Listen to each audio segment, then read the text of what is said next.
Cauã aqui, Cauã Gamer, trazendo vocês meu primeiro vídeo aqui do canal, galera. Tu já vai se inscrevendo, dando um like aí, mano. Ô, sério mesmo, velho, vamos crescer esse canal aí, vamos pegar uns 10 inscritos aí, mano, só vai. Galera, então eu resolvi gravar vídeo aqui pro YouTube, né? E o vídeo de hoje é de Minecraft, sempre vai ser de Minecraft, né? E eu vou ensinar pra vocês, galera, como fazer uma geladeira automática sem mod. Então, galera, vem pro vídeo.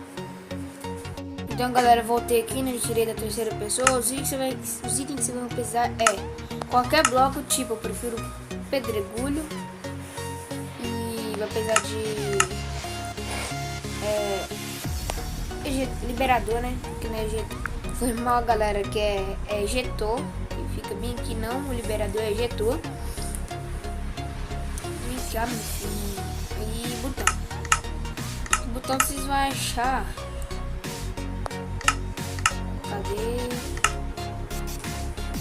Ah, tá. O botão vocês vão achar aqui também. Pronto, galera. Aí tá assim. Esse é o primeiro. Você coloca. Ah, eu já esqueci de uma porta, galera. Vocês vão precisar de uma porta de ferro. Não de as portas normais. Primeiro você coloca um bloco de pedregulho aqui normal. Pá. Agora você coloca o ejetor. Você vira aqui. Aperta shift e coloca a porta, galera. Pronto, aí tá a nossa geladeira. Mas aqui você vai fazer pra você abrir e liberar a comida. Você aperta shift, coloca o botão e pronto. Aí você escolhe a comida que você quer. Tipo, a minha comida eu vou colocar pão e carne. Pronto. Você vai lá no diretor, guarda a sua comida na geladeira. Pá. Aí tipo, você tá na sua casa, né? Aí você tá com fome aqui, você vai lá, aperta ali o botão. Aí abre, sai a sua carne. Você aperta o botão, abre e sai a sua carne, mano. É muito massa, galera.